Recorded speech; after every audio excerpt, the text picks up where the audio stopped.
Hey, welcome back to Evil's Comics. This guy right here is Evil Mike, and I got another review for you. This is going to be from Chip Zdarsky, Public Domain, issue number 1. All the information I have on this book, it was completely done by Chip Zdarsky, except for the editing, which was done by an Allison O'Toole.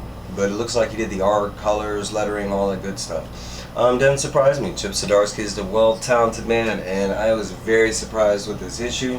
I heard that it was extremely good from several different sources, but looking at the cover, it's just not my style of kind of art, or I don't know. Honestly, when I looked at it, it kind of reminded me of like Harvey Birdman, attorney at law, or somewhere in that Hanna-Barbera realm of stuff. And I love Hanna-Barbera, and I love that style of stuff, but I've never really read a comic in that style of old school like superhero. Now I have read, Golden Age, Silver Age, Bronze, that kind of stuff, Marvel and DC, but especially never independent. But that's exactly what this is. It's basically based on some old school superheroes, but that's not completely it. But amazingly, it's a very simple story, but it's so engaging, so thrilling. I mean, by the time I got to the cliffhanger, and it has a huge cliffhanger at the end, I was guaranteed to get the second issue. I mean, it was just, instantly written down. Like, yep, I mean, this book blew me away. So let's get into it. It basically starts out, and we're following this one guy. We don't really find out his name until a little later, but his name is Miles.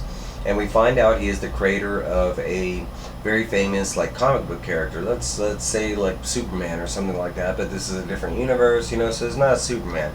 Basically, this comic has gone, just like in our world, comic books are becoming movies and stuff. And now in the world, they're starting to make this movie called Imminent Domain.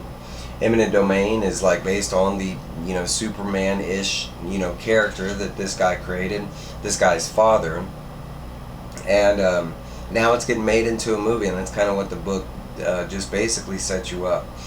We follow Miles home, and he eventually makes it home to his mom.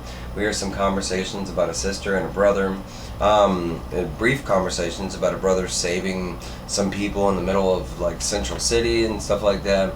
The brother pushes it. Miles pushes it off, yeah, whatever. Then we go downstairs, and we actually get to meet the stardom of the book, and that's the Miles's dad. I'm drawing a blank at his name. I want to say his name. I have no idea.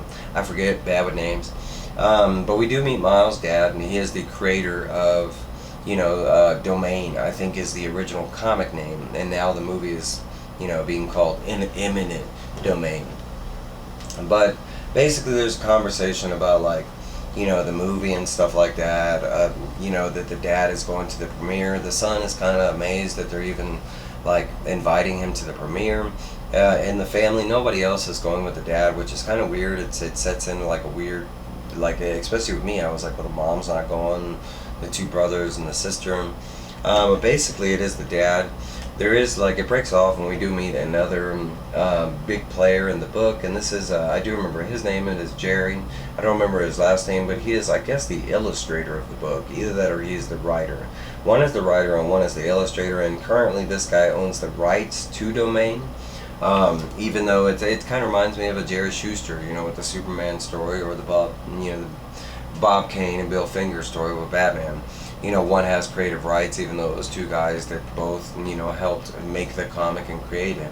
But basically, we meet Jerry and his assistant, and basically the movie company is just, the premiere is coming, and they're asking the assistant for old stuff from Dominion.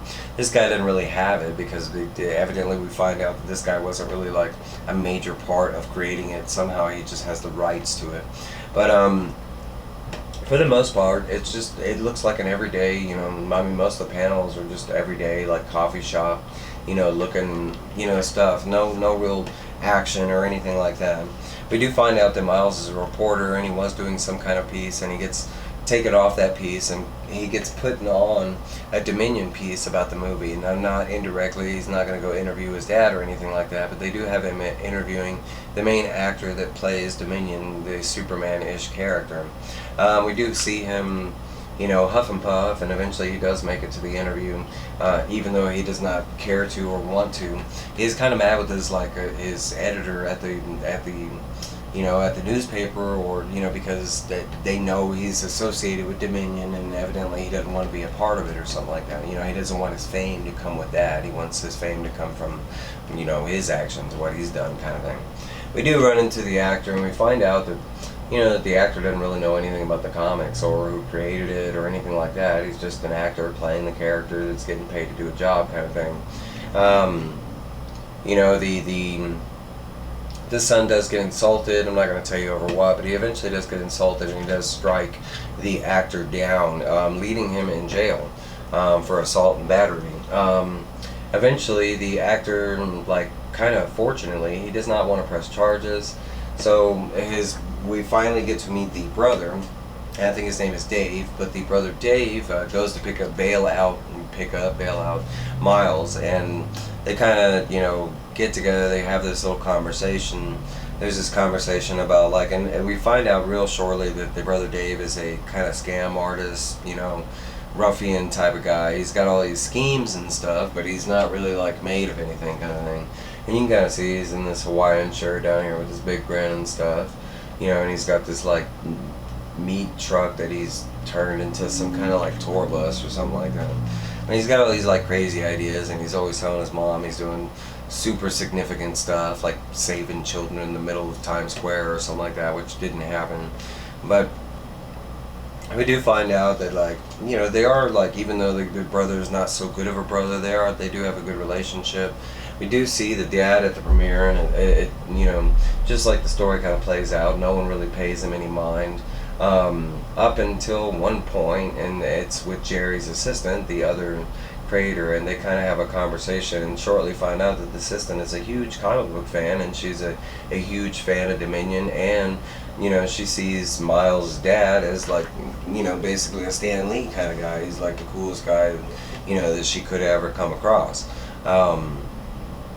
So there's a quick conversation, and numbers are passed very quickly, because she was, she presses as a matter of fact, I think he presses the issue because he was so amazed that she wanted a picture of him and wanted to talk to him, because nobody else at the movie premiere even wanted to mess with him or anything, not even news or reporters or anything like that. Paparazzi, they just aren't interested in him. They're just interested in the actors, the directors, that kind of thing.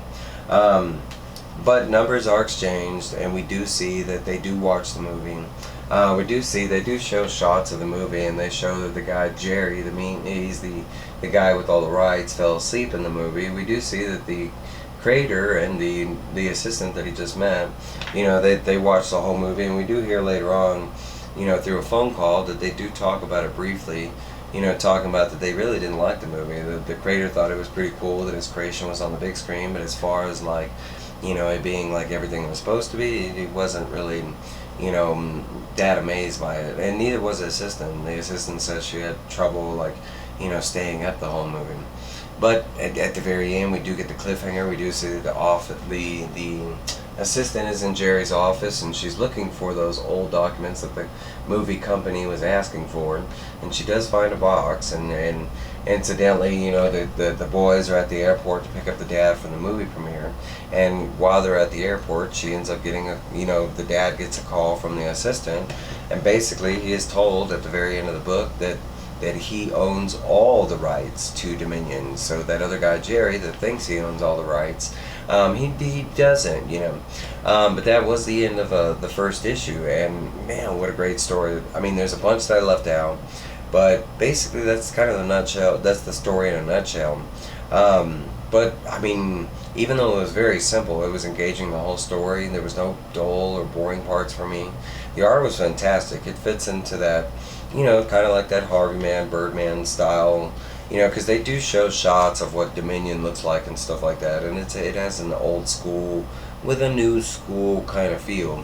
Kind of gave me crossover, kind of vibes a little bit. Hey, but that is my review for Chip Zdarsky's Public Dominion. I highly suggest you pick it out. Pick it out and read that sucker. It was really good. But hey, if you've read it, let me know. If you passed it up, let me know why. Probably the same reason I might have passed it up, because I did pass it up twice before I finally picked it up. But hey, that's my review. Like, comment, subscribe, all that good stuff, and I'll be seeing you on a few. You have a great day. Bye!